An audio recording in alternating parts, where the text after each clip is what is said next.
Então, falar, Cá. não, Desculpa. o senhor já disse que é contra aí a PEC dos precatórios, mas a questão que se coloca aí, uma outra alternativa, poderia ser recorrer à calamidade, gerando créditos extraordinários. Para o mercado, pelo entendimento que eu observo, essa solução seria pior, né? Mas o senhor é a favor dela? O senhor prefere créditos extraordinários com justificativa de calamidade do que a PEC dos precatórios? Olha, Carla, com todo respeito pelos participantes do mercado, isso é uma visão completamente equivocada. Achar que a PEC dos precatórios é melhor do que o uso do crédito extraordinário revela uma incapacidade impressionante de avaliação de risco do mercado financeiro. O mercado financeiro está torcendo por um calote, imagina. Não é só o calote. Essa PEC é cheia de impropriedade, é a pior PEC da história. Com impacto sério no campo fiscal, na credibilidade, na seriedade do governo. O Senado chegou ao cúmulo de piorar o que já era ruim, incluindo a criação de uma comissão que joga suspeita sobre o judiciário, uma comissão para fiscalizar, né, as decisões do judiciário relativamente a precatório. Ou seja, o crédito extraordinário também é ruim, mas o mercado inventou uma história que, se fizer um crédito extraordinário para o Bolsa Família turbinado, então vai fazer para outras coisas. Não, o governo já pode fazer isso se quiser. Ele fez isso no auxílio emergencial. O auxílio emergencial foi renovado com crédito extraordinário. Isso não gerou gasto adicional. Portanto, eu acho sim que a pior solução é a PEC dos precatórios.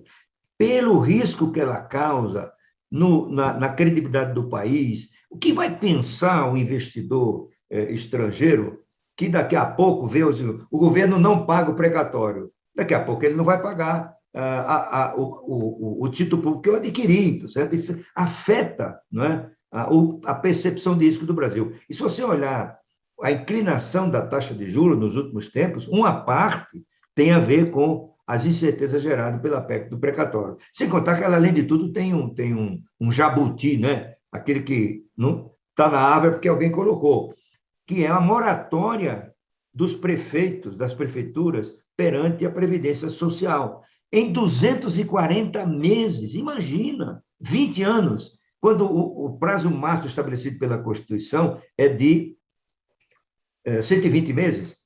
Essa PEC cria a desobrigação, chamamos assim, a não obrigação de apresentar fonte de receita para a turbinação do Bolsa Família, para os R$ 400 que você estava falando daqui a pouco. Então, é uma PEC tão cheia de impropriedades, né, que eu acho que é até uma vergonha para o país, né, ver o apoio político a essa proposta, até porque era possível fazer o aumento do Bolsa Família turbinado com observância do teto. A instituição fiscal independente provou isso mais de uma vez.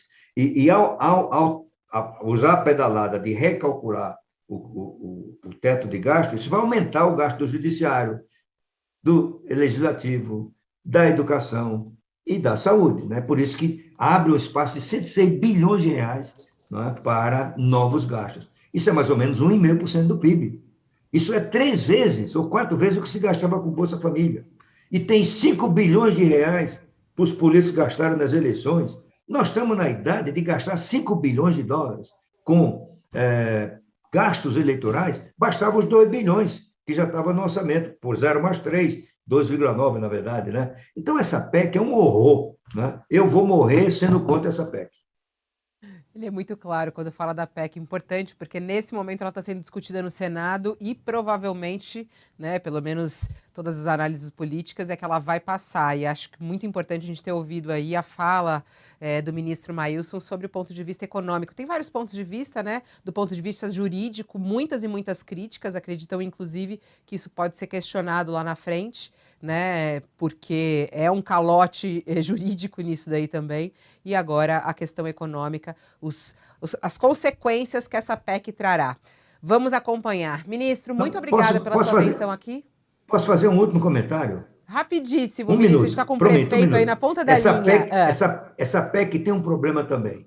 É que o Supremo provavelmente vai considerar essa medida inconstitucional. E quando considerar, como já aconteceu de 2 vezes, vai ter que pagar tudo de uma vez, e não vai caber no orçamento. Isso vai derrubar de vez o teto de gasto. Isso é um risco oculto que está sendo pouco avaliado dessa horrorosa PEC dos precatórios, também chamada PEC do calote, muito bem por muitas pessoas.